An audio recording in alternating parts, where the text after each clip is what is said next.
What's up, everybody? How's it going? Welcome to the ProjectFunnyFace story show. This is my house. Yay! Some of you are sitting where I have definitely ejaculated before. That's why no one wanted the couches. You were smart not to sit on the futon. So congratulations on bringing your own chair and not catching something. That's cool. So we're doing this story show. What we're going to do, we're going to have 4 comics. They're going to come up. They're going to tell their best drug story. They're getting as much time as they want. So a lot of times as comics, you don't get a chance to stretch your arms, right? You don't get a chance to stretch your legs. You just got to hit those jokes. Joke after joke after joke. You got to have all your bits down. You got to have all your beats down. You got to have all your pauses set, right? Right. So this is what we're going to do. We're going to stretch it out. We're going to let comics do their own thing. And we're going to tape it. It's going to be fun. And you're going to laugh. Or I'm going to kick you out. So, okay, here's a drug story that I actually remember. Because a lot of the best ones are just gone into the ether, right? Like, you don't remember that shit. All those crazy LSD stories, they're gone. They're not coming back. So I got one from when I was 19. When I was 19, I used to smoke a ton of weed. Like, a lot. That's all I could do because I couldn't drink yet legally, right? And when you're 19, there's 2 things going on in your life. Well, for me, it was 3 things. One, I was living in a trailer. So the other 2 things were pot and Columbia House music. That's all you did. And because those are the only 2 things, you're not getting laid. You know, among a bunch of other reasons. Like, you're young, you're dumb, you don't really know where it goes. You don't know that there's actually 2 holes in there and not just one. Like, you haven't figured that out yet. Like, girls don't want you. You come too quick. You're not good looking enough. You have no stamina. You just can't do it. So what do? You go to the strip club. Because you only got to be 19 to go there, right? You're like, this is the greatest thing on earth.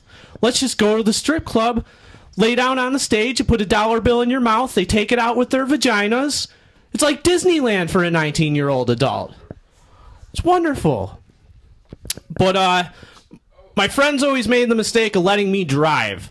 That was the issue of going to the strip club. And I shouldn't be allowed to, like, drive on the interstate. Because when you're going 75 down a 2-lane highway, it is just way too easy to hook that left real quick and make yourself into a Grand Theft Auto jump, you know? You just dive right into that median. You dive through the empty diapers and piss jugs, and you blow through all that stuff, and you can just launch yourself into the air. Where you then now can do some kind of Grand Theft Auto shit. Or like Tony Hawk Pro Skater shit. So you open the door and you hop right on top of the roof and you can start log rolling your car. But you don't get any points. At the end, you just die. I'm still here, though. But it's tempting, you know? So, on the way to Canada, right? We would always stop at this place called Guitry Street. If you don't know what Guitry Street is the place where you used to buy drugs. Like, from a drug house. Like, you go up to the door, there's a hole in the doorknob, you put the money in, they ask you how much you want. 3 for $25. That was always the rule, right? I don't know if that still works. So you pop in the 25, you get your 3 dime bags, boom, you're off to Canada. And there was always, like, the one guy, too. Like, you always had to send one guy to the door. Like, you pull up, you drop him off, you go to the end of the street, you turn around, by the time you come back, he's done. But, like, we all grew up in a farm town, so we were just a little too racist still. Like, we didn't know any better. So we always had this one guy to do that. But he was an asshole, and that was the only reason we hung out with him, was just send him to the drug house. So we get our bags of weed, we're on our way to Canada, we're rolling a bunch of joints, and we had some mushroom dust left over. So what do you do with that? You sprinkle it on the joint, right? Empty that bag out. Let's make this worth our while. Problem is, we get to the border, finish all our joints, starting to turn the corner towards, like, really high and tripping. He looks in the ashtray, and he's like, that's not normal cigarette ash in there. We're like, it's not? Did you check? Are you sure? Nope, you guys are going to have to pull over. So, dude takes the rest of his weed, pops in his shoe, whatever, right? And what's the rule if you're getting busted by cops with drugs? You don't say shit, right? Nobody says nothing. Nobody says a goddamn word. You just keep your mouth shut, and they got to find it on their own. Because if they find it on their own, great, you know, whatever, you're busted. But you don't want to give them anything. Like, you still got, like, a 25% chance that you're going to get away with that. So you don't say nothing, ever. You never say anything. So we get in the customs, and they got us sitting down, and they're interrogating us. And right now, the shrooms are starting to kind of creep into my brain. And everything's fine at this point, and I'm starting to giggle out. They're like, well, just tell us where the drugs are. Who's got the drugs? I'm like, I don't know anything. I'm perfectly sober. And I'm just like talking to a pole when I'm saying this, and I'm giggling to my head in high hell. So they're like, well, we're gonna strip search all of you guys. And I'm like, well, that's all right. I'm kind of young and inexperienced. This might be a good sexual experience for me, right? Like, I might really find out some things about myself in this. Yeah, whatever. Do what you gotta do. And then the one fucking guy that we send to the drug house, like the one guy that knows that you gotta shut your fucking mouth when the cops are interrogating you about drugs, just starts whispering. He's like, dude, just tell him where it is, man. Just tell him where it is. And we're like, dude, shut the fuck up. Just don't. Meanwhile, like, he's saying this at an audible level, so they can all hear us. They all know what's going on. Dude, just tell him where it is. And I'm freaking out. So eventually, the one dude gives it up, pulls it off his shoe. He's like, here you go. And it's not enough for us to get busted. So they just send us on our way. So on the way home, we're all like kind of silent, and this dude just perks up. He's like, oh, that was fucked up, huh? It's like, dude, all you had to do was shut the fuck up. That was your one rule. Like, you just completely narked us out. Are you fucking kidding me? Like, the only reason you're here is because we send you to the drug house. Like, what the fuck, dude? You should know this. You're the guy that buys all the drugs. You should know this, man. Fuck. We fucking, whatever, man. We're fucking, don't even talk to us the entire ride home until you get off of that on-ramp exit. And you're like, hey, man, you think you want to stop at Gitry for us? That's my drug story. You guys, you ready for your next comic? Yeah. This guy's a super funny pal of mine. He's going to be hosting at Milky's open mic this Wednesday. And he's also hosting at Helium for Tony Hinchcliffe this weekend, Thursday through Saturday. Mr. Big Shot. Give it up for Liam Patrick.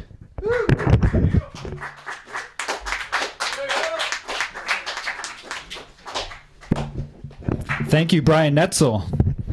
Welcome, everybody, to Brian Netzel's Drug House. If anybody knocks on the door, 3 for $25, I believe. So I'm going to tell you my best drug story. I'm a man who needs no introduction, but there's a good friend of mine who is part of this story who I will introduce now. His name is the Volcano Vaporizer. Prop comedy! Prop comedy. A lot of people think Carrot Top had the redheaded prop comedy, market cornered, but I'm going to put some heat on him here. For those who don't know what the Volcano Vaporizer is, the Volcano Vaporizer is the ultimate system to release the flavor and aroma from herbs, spices, and essential oils. Every volcano is crafted in Germany from only the finest materials. Built to exceed the daily demands of professionals and connoisseurs alike, the precise volcano gently heats and never burns. So, you might ask, where did I get a Volcano Vaporizer like this? I got this freshman year in college when I lived in the dorms.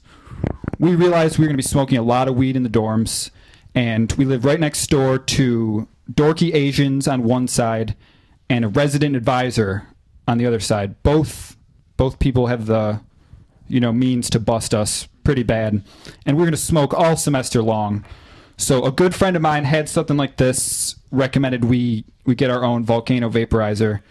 So my roommate and I, we decided to pony up the $600, 600 American dollars we needed for a Volcano Vaporizer. Went online, ordered one directly from Germany. But here's the catch. We had to have it delivered to the dorms. and there's a package center in the dorms where they handle all the packages, and it's pretty risky. You don't want something like this sent to like your parents' house or whatever. You get in a lot of trouble. So we order it from Germany directly. They say about 2 weeks, look for it in the mail. 2 weeks go by, no volcano vaporizer. My roommate calls, talks with customer service. They give him a new tracking number, say check back in another week or so. Another week or so goes by, still nothing in his mailbox. Calls again. They give him another tracking number, say we don't know what's happening, check again. And now we're getting nervous. We're thinking that, maybe someone from school intercepted it, maybe they're watching us, maybe just lost in the mail, whatever. We go to the FedEx place, the FedEx shipping center by the airport. They had nothing. So probably 6 or 7 weeks go by. We're out $600, and we're just ready to cut our losses at that point, trying to not get any trouble. And finally, he gets a slip in his mailbox that says, you have a package, come to the package center. We show up nervous to the package center. 3 identical boxes, one stacked on top of the other. Bring them back to the dorms, open them up. 3 volcano vaporizers right before my eyes, $600 a piece. So I say, you're going to have to send one of these back. You're going to have to send these back. They're not yours. He said, fuck that. Took 2 of them, took one across campus to our drug dealer, traded it straight up for an ounce of Headies. Yep, here's a volcano, here's an ounce. Just trade it out. College barter system. Yeah, college barter system. Everybody wins. He took the other one, sold it back on eBay for the exact same price, and we kept one for ourselves. So we broke even, spent no money, got a volcano vaporizer, and an ounce of weed. Pretty good story. It works. I'll show you. So, yeah, look away, moms. Moms watching, and moms that John Lockwood's fucked already. So we got a volcano vaporizer because there's no smell, there's no tell. You can do it in the dorms, you can do it wherever. And we got 3, so we definitely wanted to celebrate. So we thought, what's the perfect way to enjoy a volcano vaporizer than smoke a bunch of bags and go see the midnight premiere of the Notorious B.I.G. movie at the Galleria Mall. So that was the plan up until that weekend. We're going to go see the midnight premiere. And then we realized one of my friends has a car adapter. So we decided we're going to take the volcano with us to the midnight premiere of the Notorious B.I.G. movie at the Galleria Mall.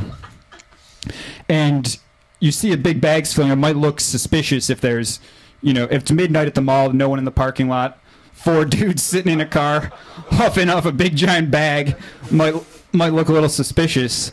But God smiled on us that day, sent a snowstorm our way, so all we had to do was park in the parking lot.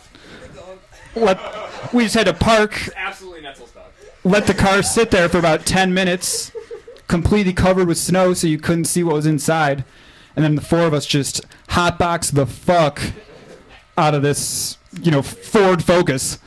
4 dudes blazing up in a Ford Focus before the Notorious B.I.G. movie.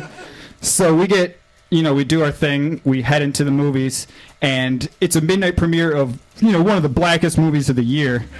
So naturally there's quite a police presence, and so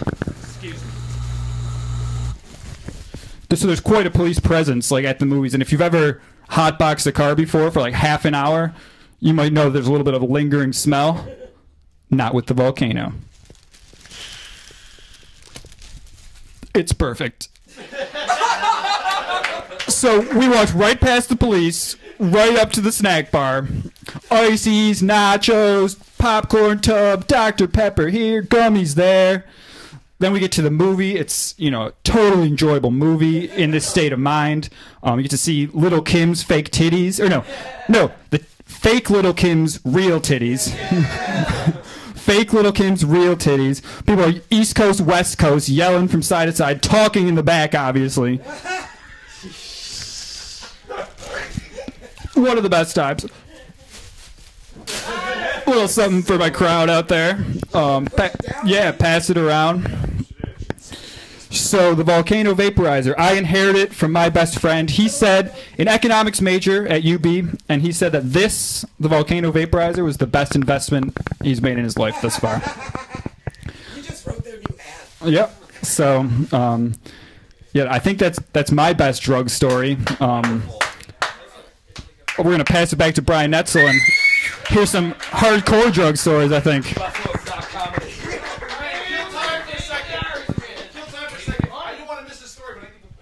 All right.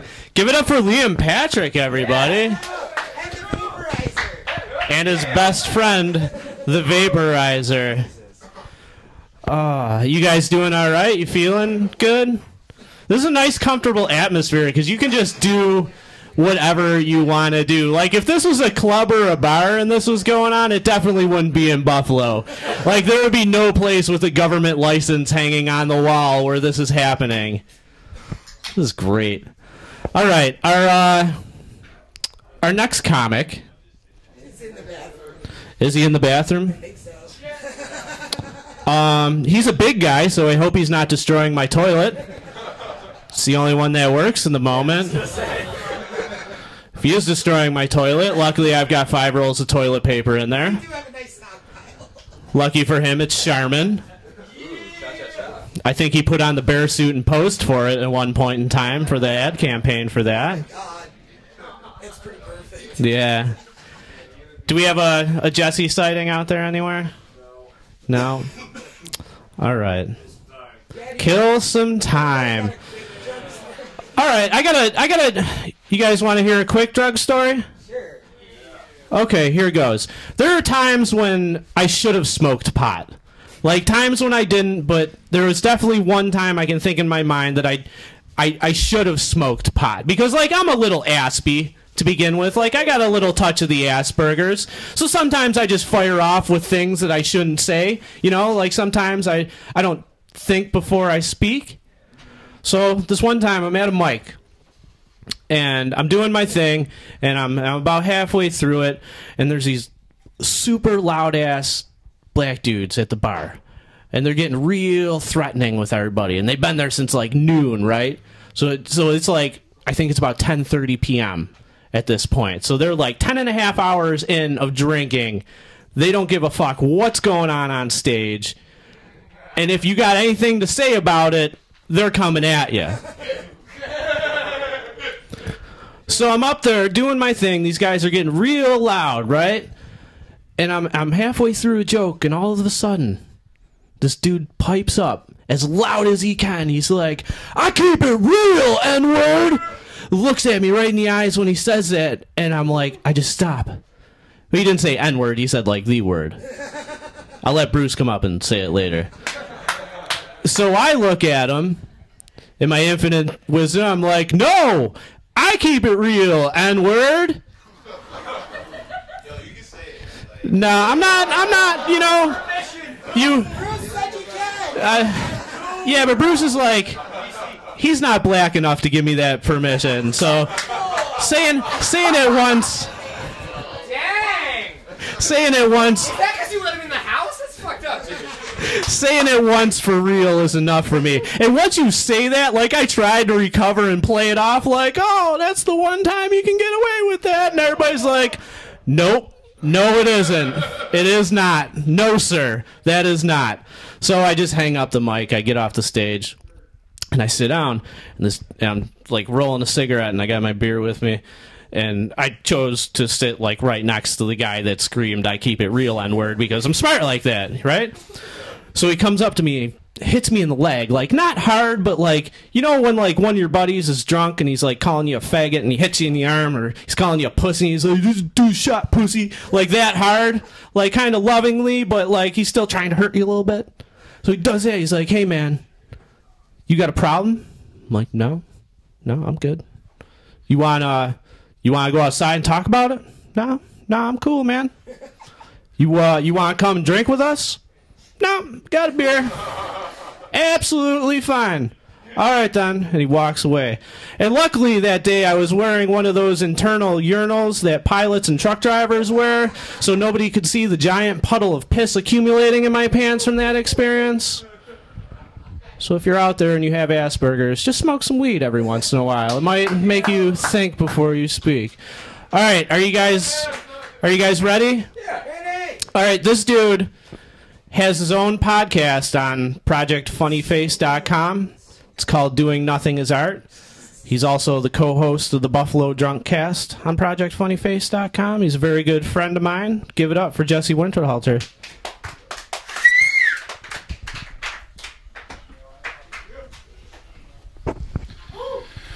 I have no chance of being the most interesting thing that sat on this stool tonight, this afternoon. Hi. Brian said it was a storyteller's show, so I in no way prepared or wrote anything. We'll call my slothfulness artistic integrity, right? Respecting the format. So, I'm supposed to talk about drugs. If I wanted to tell the story of my drug use, I'd have to chronicle like about 10 years. So I won't do that. I think when you tell a story, you need to be relatable, right, in some way. So then you think of the stories and like, oh, you know that time we took all that ecstasy cut with too much speed, so we tried to come down off that with horse tranquilizers? And then you're like, no, that's not a shared experience for people. You know, oh, you know you do so much crack and heroin together that your eyes go in different directions? No? Okay. So a hallucinogen story is a good one. I have a hallucinogen story about New Orleans. So there's kind of unrelatable because unless you've been to New Orleans, it's a whole different vibe. It's it's got its own thing going on. But I'll do the hallucinogen story for New Orleans. The background is I have a best friend for my whole life and he got into the Navy to stay out of jail for some shit, and so he moved to Gulfport, Mississippi, which is it's Mississippi. Yeah. So he was stationed down there, and it's about an hour's drive from New Orleans. It's like right at the border there by Biloxi. And so he tells me, "Hey man, we're getting a place. You know, it's gonna be great. Just come stay with me, man. You can come live down here. We'll work. We'll do a thing, right?" So he talks me into it over a couple of months, and I drive down. And so what actually happens is I live on the Navy base on the floor of the barracks. That's his big. So I pretended to. I got all the benefits. I just shaved my hair off. That's it. That's what you have to do to appropriate government money. Cut your hair. I got free meals and like all kinds of free activities, all the shit they do. You just make up a number and nobody asks a question. But anyway, I wasn't totally happy with the arrangement. And then, so on this particular evening, so we had gone to New Orleans the week before with him and another buddy of his, and he hooked up with this girl. So he made me hang out all night with a girl who showed me her dick. So I was unhappy about this. So I had and on top of that, I drank so much that I was sick. He dragged me around the French Quarter, and I'm just vomiting behind newspaper machines and next to homeless people. And so I was angry at him at this particular time. So he's like, "We're gonna fucking have a good time. We're gonna get fucked up." So he's chasing a hookup all night and nothing. You know these fucking stories about oh man, I just got to call a dude who calls another dude who knows this chick, and you like send up a pigeon with a message or something, and so it's this whole long night. So it's New Orleans. You drink. People bring you. You walk down the street. So if you guys know what Mardi Gras is, if that's a party 10, every other weekend around the year in New Orleans is about 8.5. You know what I mean? Fucking midgets fucking and the whole thing. So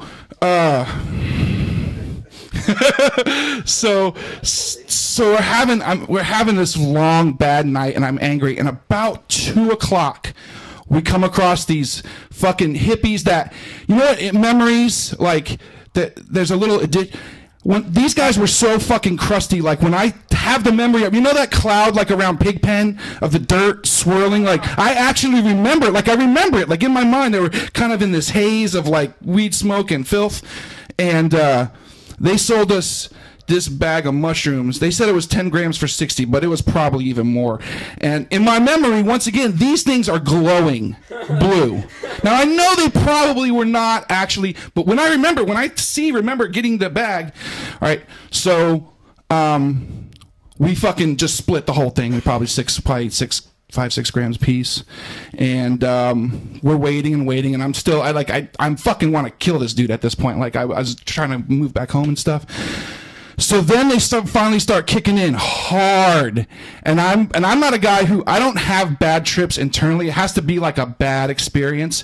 But New Orleans gets fucking shadier and shadier and grosser. So at 4 o'clock in the morning, we're in a bar called The Dungeon.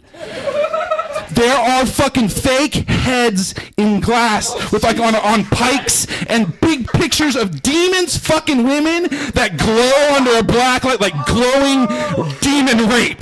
Rick, right there. That's what I'm tripping to. I'm with a friend I don't like and neon demon rape. All right, so I'm not happy. I'm having a bad time. Cleanest bathrooms in the French Quarter, by the way. That's true. The Dungeon. No kidding. Don't fuck around in there, I guess. So I'm having a bad trip. When we're walking, it's about 5 o'clock in the morning, and I just want to leave. And this is what you see. This is what I saw that night while I'm tripping. A guy in a silver suit with Polaroids of women in a dingy. Yo, you guys like bitches? Black bitches. Now, even this is 1997, but Polaroid still. Like, nobody should have had a fucking Polaroid, right? So he's got black bitches, white bitches, and it really is. It's like pictures of these girls, like in this dingy hotel room, like, where's my mother? Face on, like, depressing. So, and then there was a 45-year-old obvious drug addict that had like 10 or 12 13, 14-year-old boys with him, walking around asking for crack. So and then there was a guy who was obviously having a conversation with 4 people that didn't exist. So he was like, yeah, oh yeah, what about you? Oh, you too, motherfucker. And I watched that for a while. And I'm having a bad fucking time. And we had like $20. We felt like all we have is $20. The car is fucking way down fucking Canal Street, just far. And we're like, fuck, we only have $20. Let's get the fuck out of here. But all of a sudden, like, the sun started coming up. And here's the thing, if you don't know about fucking New Orleans, so we're on Bourbon Street. And all of a sudden, there's these fucking trucks that come, and they got like people on the back of them, and they got hoses on them, and they come by, and these guys jump off, and they pick up all the trash, and they hose the whole fucking place, because it's all puke and piss and fucking condoms in the gutter, and they spray it down, and they take all the trash, and it's this fucking transformation, and I'm tripping balls. So it's like, it's like symbolic or something, you know what I mean? And then it gets all pretty. The colors of the buildings are real bright, and there's all of a sudden there's old ladies walking their dogs, and there's this dark black pit of despair that we saw like right behind Bourbon Street is actually this beautiful garden in the daytime with people walking in happiness and birds. And then so like 10 minutes ago we were like, oh fuck, we only got $20. Now we're like, fuck, we got $20. So we start the fucking whole day, and all of a sudden it is this transformation, and I'm having the best fucking trip, and everything's glowing and exciting. Which is how we're gonna go drive around New Orleans. So we get in the car and we're driving, and there's like a neighborhood that's near like downtown, and then we're parked at like a traffic light that's by houses on the corner, and there was a dog, and we're like, oh man, look at that dog, I'd like to play with a dog. So by the time the light changes, we're driving around with a dog, and I got this so small. There's a small, happy dog. If I had to guess the color, I would say prism. Glowing, happy dog. Right? So we're playing with it and stuff, and we're driving around. We're laughing so hard. We're fucking back cramps and shit, you know what I mean? Face hurts. And we're like, all right, we got to take the dog back. And this is where I don't know if I've ever committed animal cruelty. Because I think we took the dog back to the glowing, wavy house with a fence made of laser spider webs. Like, that's my ability to judge. It was the right one. We're going to go with that. We're going to live with ourselves by saying it was the right house. And so then it's time to go home. And this is what every for real fucking banging drug story ends with. It ends with, in the car, sun in your face, hour drive. Please God, just don't. I swear to God, I'll turn my life around. Just don't let me crash this fucking car. Come on, oh, come on. You know, that's a real drug story ending. Thank you guys so much.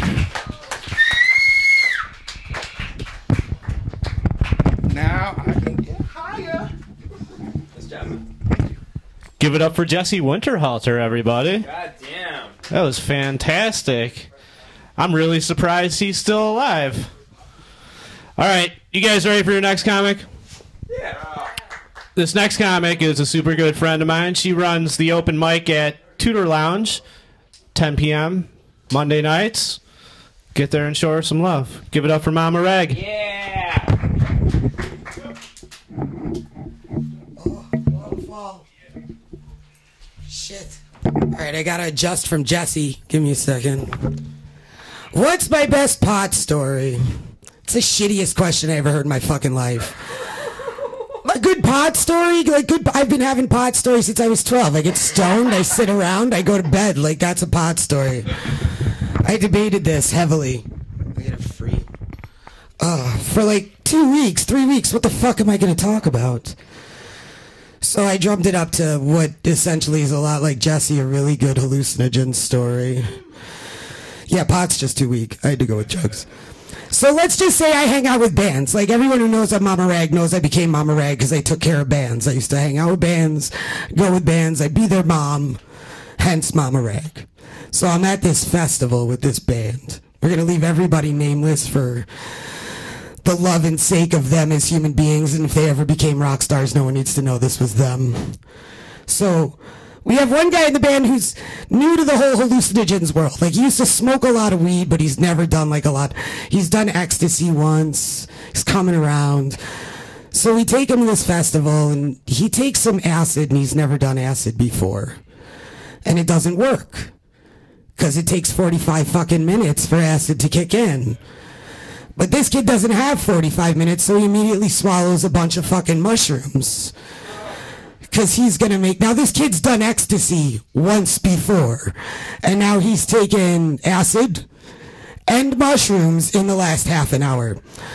So we go walking around, we're at this concert, and we start to realize there's something kind of wrong with him right now. Like, he's just fucked. He's in his tent, he's trying to get out the wrong side. Like, just walking into it over and over again like a dog chasing a rat into a wall. Like, he's fucking lost in the sauce, and we're all going to try and see this guy who's about to perform, which I don't want to get all who's on first, but the guy performing's name is That One Guy. That one guy is not the guy tripping balls. That one guy's an actual, like, musical performer. So we leave my husband, who's a big guy, and our buddy Tony babysitting this fucking mess that's trying to get out the wrong side of his tent. And he starts running away from them. Now they're chasing him. A bunch of us don't see this. We're up watching That One Guy. We're having a great time at this fucking festival. These two are chasing our buddy around through an entire festival, who's screaming and waving his arms. He stopped a couple of times, dropped his pants, and screamed, "Just fuck me in the ass. Why don't you? Why don't you just fuck me in the ass?" He's just fucked. And they give up. Finally, they're like, fuck him. I'm done with him. I'm going to go see That One Guy. So as I'm watching That One Guy front row and center at the stage, I see our buddy come flying up the stairs. Now, That One Guy's pretty big. He's got a fucking professional camera guy like this who's recording it.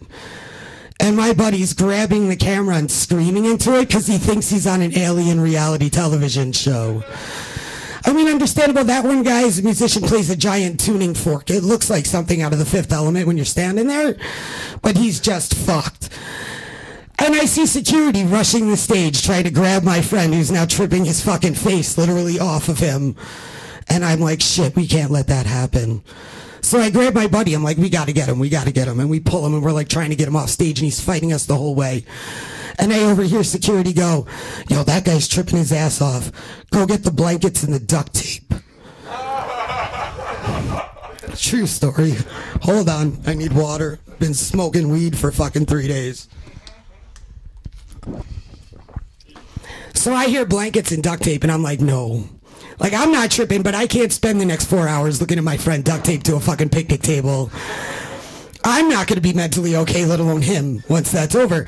So a bunch of us grab onto him. One buddy's got him around the neck, like sitting at the picnic table, 6 of us on either side of him. And security's still talking about, we're going to duct tape him to the table. We can't have this. So we're like, we got to fucking get him out of here. That's where we're at. So we start trying to walk him to the section where we're all camping. Which normally, because I've been to this festival without this retard tripping his ass off, is about 1.5 minutes to walk. But it's been pouring rain at this festival for 2 fucking days straight. And this field is nothing but mud. Like this fucking deep.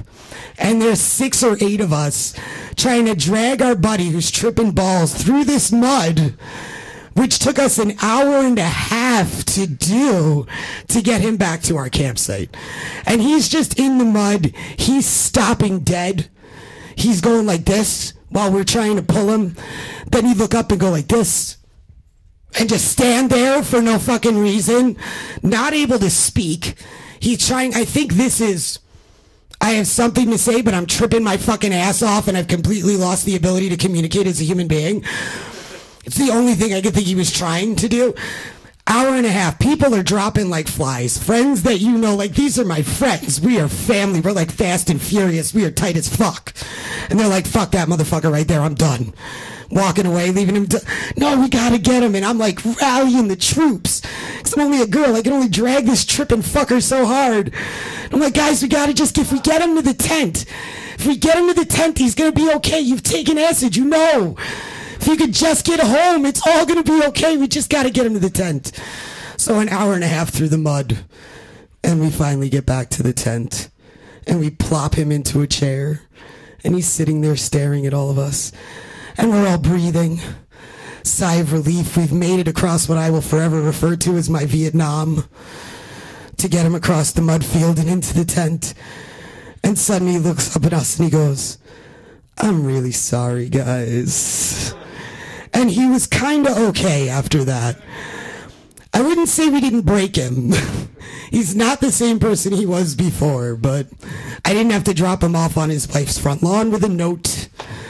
So it all turned out okay. But that's my good drug story, guys.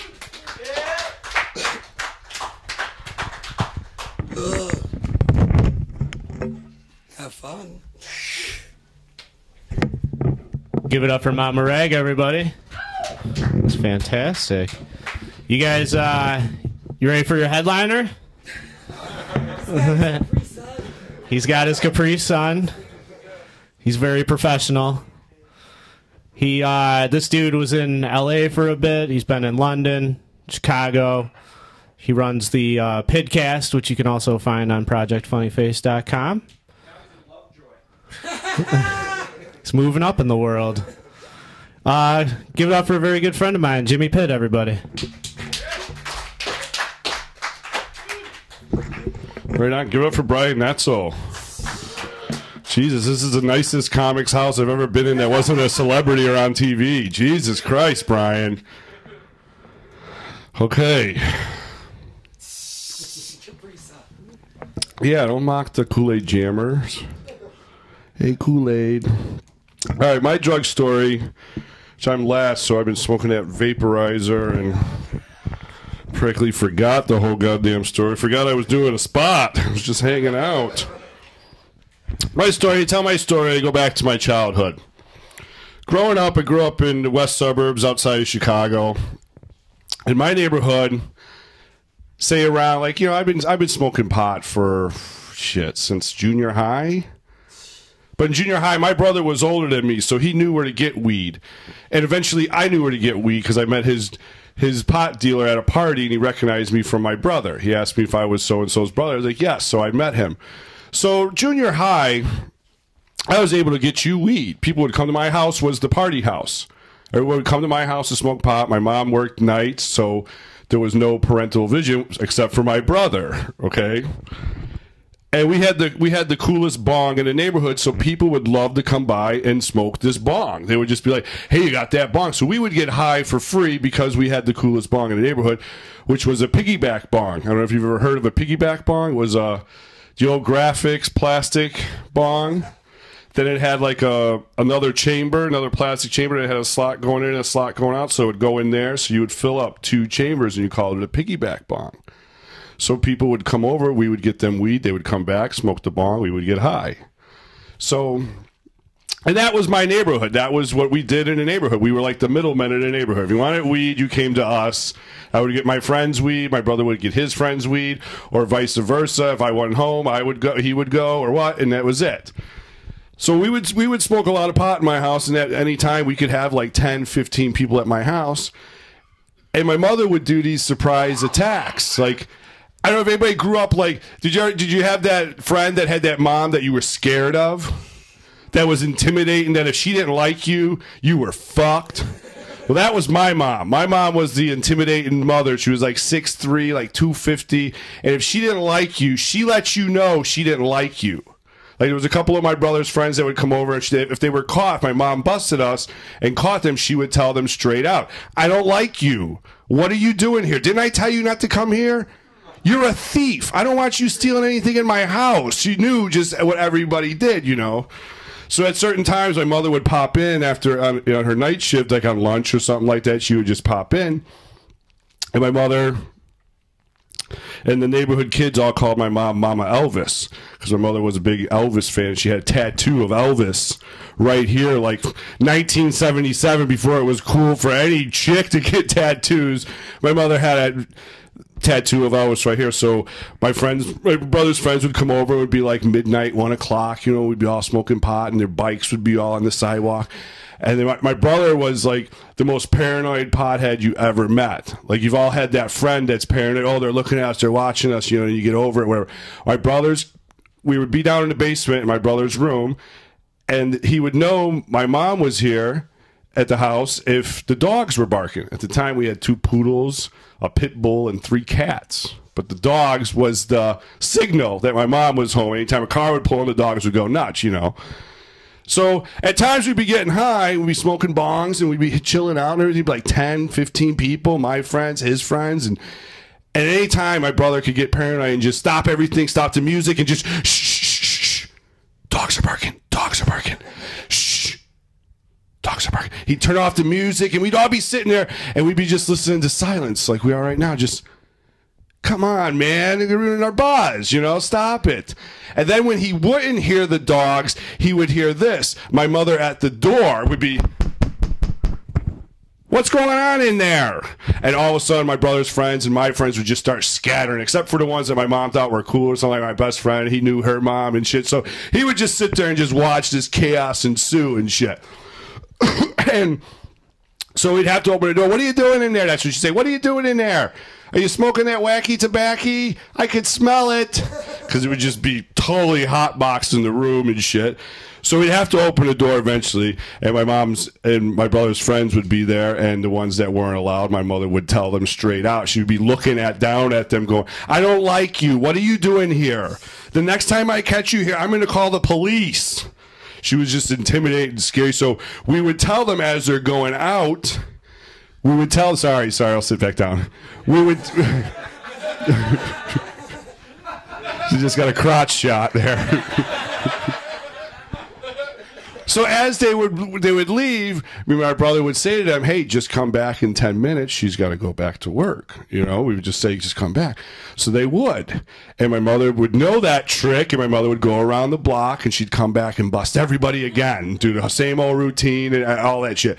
So the third time we were going, just come back. So come, you know, she'll leave. We'll come back. The third time, we had them put their bikes on the side of the garage. We would just throw the bikes on the side of the garage. So my mother would just drive around the block, see all the bikes up, pull in, bust us. So we put all the bikes on the side of the garage. So on this time when my mother pulled in, she pulls in, and the lights would reflect off the garage on that side when she'd pull in through the driveway. She could see all the chrome reflection and everything. Busts us again, and completely fucking devastates everybody. Going, what the fuck? This is like the third time, and we're still going. Just come back. And my brother's friends are like, right in front of my mom. We're just like, fuck you. We're not coming back. Okay, we'll see you at school tomorrow. And that's growing up, and like things people do today, like things we did back then. We would be fucking like we would get high on the ride to school. Like I went to behavior schools. We rode the little short bus with the little yellow retard bus. Well, that was also for the behavior disorder kids, and we would go to school and get high with the bus driver on the way to school. We had a bong. We had a bong, you know where they put the flares up in the back in that little panel that you have to unscrew both of those things? We had a bong up there that every morning we would get out and fucking and smoke on the way to school, because you could smoke cigarettes at my school before they passed the laws. They had like smoke break. That's what I mean. 90 years old, right? In the 90s. I went to school in the 90s, okay?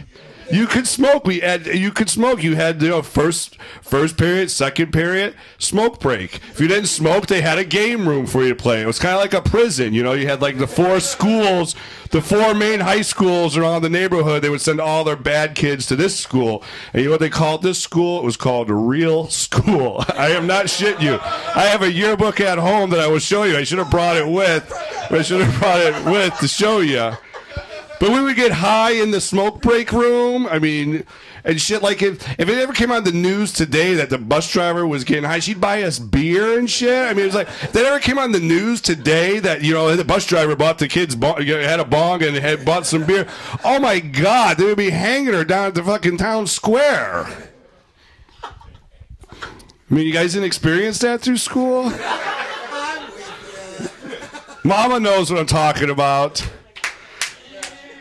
Who got high at high school and took all 3 lunches? That's what we would do. Of course you did, Jesse. Of course. Yeah. Fuck yeah. Oh, that's my story, I guess. I mean, we got time for one more. I'll tell one more. You guys want one more? All right. Do it. You guys want to hear this one's got nothing to do with weed. You guys want to hear about the first time? By the time I did coke with Tommy Lee, I did lines with Tommy Lee, Motley Crue. Okay, hashtag that. It gets long, but I have to tell the details because it's just the way the story goes, and everything goes together in the end. I'd moved out to L.A. It's like October of 2004, and this happened on like December 6th. That's what the Backstage Pass says. That tells you how great a story is that I had on Backstage Pass. So I'm in L.A. like 2 months. And when you get to LA, if you got nothing like I did, I got $1,000. I won playing craps in Vegas on the way to, and that's all I had to start with. And I lived with another comic. He got a place, and we both moved out there from Chicago and stuff. So your agenda is get a job, get some income, go to a temp service, do what you got to do. So on one afternoon, I decided to go down Sunset and see if any bars were open for bar hand. What's the barback? That's the term. Barback. Well, not knowing anything about the bar business, that they're fucking closed at noon. They don't fucking open till 3-4. They're not fucking ready to start going. So I'm walking down Sunset, and they're running into these people that are asking you about the concert. You getting your wristband for the concert? You getting your wristband for the concert? And I'm like, what wristband for the concert? And they're like, the band you thought you'd never see live. They were advertising it like that. Well, it ended up being Motley Crue. And you had to go to the Hustler store, get these wristbands, and then go down to the Palladium, and it's all on Sunset. So I go down to the Hustler store. I'm like, hell, I'll go to a fucking concert, get a wristband. Hell, I'm here in the morning. They were giving them out like at 10 in the morning. I was like, hell, I'm here. So I get there, they're all gone. Anybody that knows me knows that when I've got my heart set on going to a concert, I'm going to get in. I'm going to go. I'm going to find a ticket. I'm going to do something to get in, because now I'm like, hey, I want to go see this fucking concert I've been hearing about. People are talking about it all fucking day. I've been sitting. And I go down to the Palladium where it's happening like around 5. People are walking. It's like in the afternoon. I've been hanging out a little bit. And I remember, I don't know now, I've been in LA 2 months at this point too. So I don't really know shit. I've never been to these places where I'm going now. It's just all new to me. And I buy a thing of super glue because I got my shoe kind of slipping. You get that kind of Bum show. I was just bum clown. That's right. The bum clown statues you see your parents used to have. Yeah, right. I should have brought the nose. Yeah. So I knew I needed super glue, so I bought super glue. And this goes with the story because I need it later in the story. That's why I have to mention that it was a bum that needed super glue to paste his shoe back together. So I got on the Palladium, but before I get to that, when you're looking for jobs in LA, you go for anything. And at one point, I went to a place called A&R Network. I'm not going to say what the A&R stands for, but A&R Network, and it's about radio show. You could tape your own radio show, but you have an interview with them, and they want to see if you could do. But the scam is you got to pay for them to put it on. You're paying for their studio time and stuff, so it's a big scam. So in this interview, they had said you will get backstage passes to do interviews with musicians or something local, whatever. So that's what I took from this interview. So now I'm at the Palladium. Okay, I have to tell you that before I go. So now at the Palladium. And I said, what the hell, we'll go to the press, and I'll have to give them that whole spiel. So I get up to the press table, and I said, hey, should be on the list, Jimmy Pidd, ARN Network. I'm here to do a story for the reunion show. I'm here to, do a review for the radio network. And they're like, no, you're not. It's just like three bimbos sitting there. They're like, no, your name's not on it. I was like, well, I'm kind of new, so my name might not be on it, but I guarantee you, I'm supposed to be here, And they're like, well, if you could just hang to the side here, and we'll get back to you. I was like, okay. So any dipshit knows that if you've never done this before, you will just leave and you will just go, no, I'm hanging out. We're gonna ride it out, There's a photographer. There's another guy. He's got the same deal going on. So now I'm just bullshitting with them. Finally, like a half hour or so goes by, and these bimbos come out, and they go, hey, we ran out of press passes. Here, we have VIP passes for you. Do you want a VIP pass? I'm like, hell yeah, I want a VIP pass. You just got to wait in the VIP line. So they slap a VIP wristband on me. I go in line. I'm hanging in line. Stephen Percy from Rat is in line. Like Vince Neil's son is in line. The only reason I know is Vince Neil's son because it looked like Vince Neil with short hair and like a little chubbier. It was like a chubby Vince Neil, So I'm waiting in line, and I'm talking to this chick in line. She's telling me about how her friends told her to come down here, and she's telling me about her friend who has Nikki Sixx tattooed on her arm. Nikki Sixx signed her arm, and she had it tattooed on her arm. So time goes by, like 10 minutes or so. The guys, the VIP thing, go, we've run out of wristbands because those people are on the list are getting the wristbands. I say, hey, I have my wristband. Could I get in? They're like, yeah, come on. Front of the line. I walk into the Palladium, and they got like the main floor kind of roped off. And I'm standing there, and I look to me, and there's a chick there. Nikki Sixx tattooed on her arm. And I said, hey, are you waiting for your friend? Are you looking for your friend? I met this girl. She said, Nikki. She's like, yeah, I'm waiting for my friend. How did you know? She's like, she was telling me she's stuck out there. They don't have no more wristbands. She's like, oh, shit. So now I'm talking to these girls. They open up the ropes. The girl grabs my hand, and we start running for the front. So now I'm front row on the fucking garter here of the stage for this show that I just bullshitted my way into that I'm supposed to be doing a review for. The show ends. They did like 5 songs. They did like their hits. Steve-O came out and cut his tongue up with like a light bulb, came out and said Gene Simmons is a pussy, smashed his light bulb in a shirt, pulled out the glass and just lacerated his tongue up with it. Yeah. And then Motley Crue came out and did the show, and I was like right there in front for like 5 songs. It was a thing. So after the show ends, these chicks, they go, hey, are you going to the after party at the Whiskey? And they show me this flyer. They're like, yeah, it was on the VIP table. When you come in, they had VIP wristbands. You're like, I was like, no, I bypassed that. So they give me a flyer. And they're like, meet us down there. We got a full car. Meet us down. I'm like, okay, I'll meet you down there. What the hell? I'll make my way down. I walk down there. It's a little bit of a walk. I smoke this joint I got on the way. I get down by the Whiskey, okay? It is just complete chaos. There is lines going out the door this way and up the street. Another line going other way out the door. I sit there. I'm at the corner. I meet Vince Neil at the corner. I have him autograph my notebook, my comedy notebook. I still have the autograph to today. He signs my notebook. And as I'm sitting there kind of addressing the situation going, shit, do I really want to sit in this fucking line? The chicks from the Palladium are going, hey, Jimmy, over here. They're like second in line. So now they're like, yeah, come on now. So now I get in line, okay? Second in line. Tommy Lee and Nikki Sixx pull up in this like decked out hearse and shit. They pull up, they walk in, like Donna DeErico's with Nikki Sixx at this time. They walk in and they go in. Now they open the doors, they let everybody in. Okay, so now I'm down on the floor here, and there's upstairs, but it's VIP. I have a VIP wristband, but when I walked out of the Palladium, they cut it off, and I was like, hey, why the fuck did you cut my wristband off? I needed to get it. They're like, oh, we're sorry. So hence why I need the super glue. Okay, this is where the super glue comes in. So I go over to the VIP area, and I'm like, I have a VIP, and they cut it, and they're like, well, you got to have it on. So I go to the bathroom, I take this new tube of super glue I just bought, slap it on, slap the wristband on, and there I go.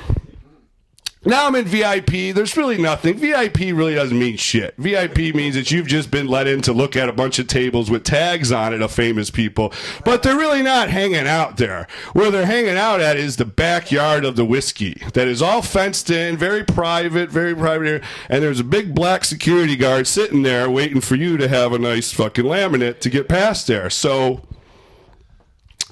now I see this chick walking around, and she has a ton of them on her arm. She obviously works for somebody that's doing something with these laminates to get people back. So I go up to her and I said, hey, I work for A&R Network and I did a review for the show tonight. I didn't get my laminate at the venue.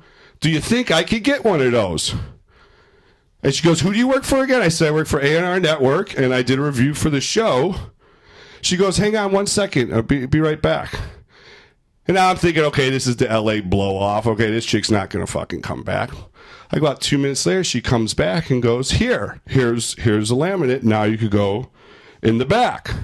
And she goes, are you writing a review for the show here tonight? Because there's bands going on. And I was like, sure, if they're any good. She's like, well, this band is going up. She tells me what management company she works for. They manage Motley Crue and stuff. She's like, this band is going up. Why don't you write about them in your magazine? And I'm like, sure, I might just do that. So now it doesn't really matter because I'm just bullshitting my way around, you know? So now I'm in the back. I go to this security guard, show him my laminate, and I have another wristband. She got me another wristband to go with it to get back there. So now I'm in the back of this thing. There's free food. I'm starving too at this point. You know what I mean? I don't got no money. I'm fucking there's fucking nice little sausage thing, bagels. I mean, tables of this shit. Nikki Sixx is back there. Tommy Lee is back there. I have this this Rolling Stones beanie at this time on, and it's got the lips. It's just got the Rolling Stones logo, and I'm sitting back there hanging out. There's other people, and I'm playing up. I'm with A&R Magazine and Network where he did a review for the show. So now bands are starting to give me their CD, going, hey, listen to our CD, and I'm just kind of playing. Yeah, free drinks are going on. You just got a tip. So now Tommy Lee sees my hat. He's like, hey man, cool hat. Like, right on, dude. Tommy Lee thinks my hat is fucking cool. This is fucking great. LA is the fucking dream. It's like, I've been here less than 3 months, and here I am fucking partying. There's chicks trying to climb over the fence of the whiskey because it's got all that, like, barrage that makes it all private shit. Like, 4 or 5 chicks are climbing over the fence. You know you're at a fucking kick-ass fucking party when there's chicks climbing over the fence to get in. Literally, I mean, there's porn stars there. It's just fucking like, holy shit. And like I said, bands were giving me their CDs. I'm smoking pot with them. Yeah, I'll check it out. I'll maybe try and get it on the air, So now I'm just kind of, okay, I've been back there. I've had some drinks, some hobnobbing and shit. So now I go back in, and I go up to the dressing rooms. Now in the dressing rooms, there's a guard there. There's a guy. And there's another guy with his back turned to me. And you can see him doing something because it has like a ledge going around the whole thing in the dressing room. He's like in the room, but he's doing something like that. And I walk in and they see my laminate, and lo and behold, it's Tommy Lee standing there with his back to me. He turns around and he's like, hey, dude, you want one of these? And at this time, I had not done coke. I mean, before I moved to L.A., I had done coke in Chicago. But when I moved to L.A., I was trying to get off coke. I was like, no, I don't need this. I don't need to find anybody doing coke. But when celebrities ask you, hey, do you want a line of coke? You do it. You're just like, yeah, this is a story that the story is building. It's like, yes, this story just got even better. Now I'm going to do lines of time. So we're sitting there, and I do the line. And we're sitting there, you know, the security guard does one, Tommy does one. And we're just chilling, hanging out, and other people start to come up. So Tommy kind of splits, goes through the other way. And he's just like, dude, I'm like, cool, dude, thanks, dude. So this band that was on stage comes up with this chick that gave me the laminate. And so they go into the dressing room. I step out of the dressing room, so they all go in there, like the band and stuff. And Tommy, all I did was one line with Tommy. It wasn't like we hung out for hours at a time, or that was just that one moment. But this band goes into this dressing room. So this chick comes out that gave me the laminate earlier, that thinks I've done a review for the show, and goes, hey, would you like to meet the band? And I was like, yeah, sure, I'll meet the band. Why not? So I go through, we go in, we're hanging out, I'm meeting them, you know, guitar player. I couldn't tell you their names. I couldn't tell you the name of the band right now if my life depended on me. I probably got the CD from something at my house right now, but I couldn't remember who they were, you know. So I'm meeting them, guitar player, whatever, drummer, going down the line. And finally we get to the end of the line, and it's a chick, and it's Jenna Jameson. Jenna Jameson is hanging out here, and now I'm shaking hands with Jenna Jameson. Now it's that creepy, like I've shaken hands too long with her, because now I'm just looking at her, and all I can think about, like anytime I ever see a porn star in person, all I can think about is like my load on her face. Like, do you ever get that? Like, have you ever seen somebody and you just think, wow, my load will look good on your face? And I'm like creepily shaking her hand too long to where she's like, yeah, you know, and she's like in some done up fucking dress and shit. So now this band busts out coke. So now we're doing coke in there. I'm doing coke with this band. They think I'm going to write a review for their fucking show they just did, and it's going fucking great. We're hanging out. It's getting to be around midnight or so, because this stuff all kind of started early. This after party started like at 8. The thing was only like 5 songs long, you know, the reunion thing before they announced they were reuniting. So it's getting around midnight, and one of the guys in the band's like, hey, man, you know, you've been hanging out, man. You're pretty cool, man. We're going back to my house in Burbank. We got like an ounce of blow there. We're going to party there. Do you want to come with us? And all I'm thinking is, no, I can't. I was like, no, I can't go, because now, okay, you got an ounce of blow, and I'm going with this band that thinks I'm writing a review, thinks I'm some fucking guy that could get their shit heard somewhere. You do an ounce of blow with these guys, or any amount of blow for a while, you're going to end up going, hey, you guys know what? You know, maybe it might come out that I can't do shit for him, that I'm just some guy that bullshitted my way, you know? So I'm like, no, I can't go with you. I have to work. I have to get up in the morning. So it's around midnight, and I got to get back where I live at, and find a way to get back there. So I split from that. I'm all fucking geeked up now, and I'm back down into whiskey, and I bump into this chick who's all done up because Hustler had promoted it and everything. So now I'm sitting there, and I kind of bump into her, and I was like, oh, I'm sorry. And we get to talking, and she's like, and I was like, what do you do? She's like, oh, I work for Hustler, blah, blah, blah. We came here, they, did the promotion and everything, so they had some Hustler girls go out. So I say, she asks me, so what do you do? I said, well, I'm a stand-up comedian. See, now I'm a stand-up comedian. You ain't no poor media slob on some radio station. No, I was like, now I'm a stand-up comedian. This chick did one of these. This chick did a whole, like, oh, my God, I really love stand-up comedians. I really think they're really funny. I'm telling you, if I was in Vegas, I would have been in the Rain Man suite by the end of the night here. Because now I'm talking to this girl, and I'm pretty fucking geeked up, and I'm drunk, and I'm just sitting there, you know.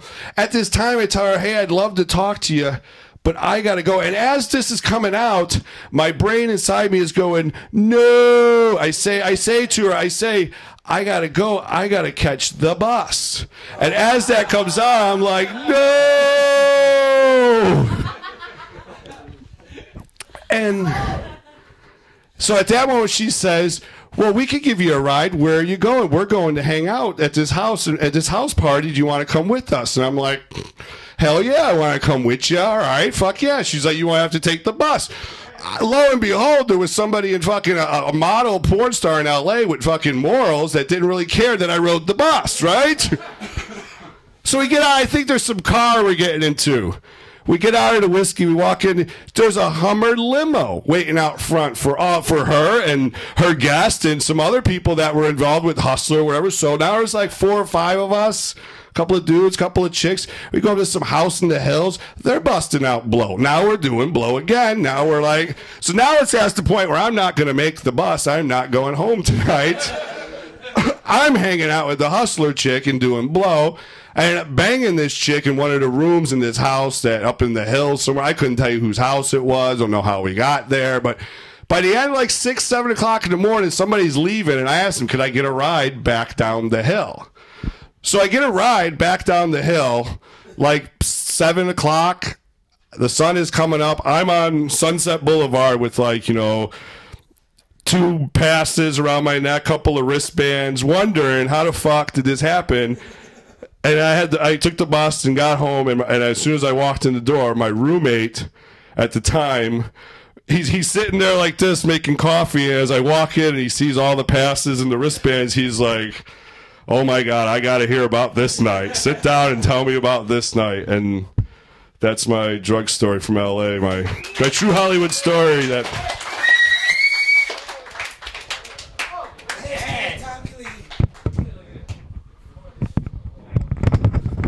All right, thank you very much. It was amazing, Jimmy Pid. I got one question, though. Were you and Tommy Lee comparing dicks while you were there? Because I've heard stories about you, man. Tommy Lee's dick. You think I'd still be in LA? Good point. Thank you guys so much for coming out. Give it up for all the comics you saw tonight. Feel free to hang out and check out WesternNewYorkMedia.net on YouTube and check out ProjectFunnyFace.com. Thanks a lot.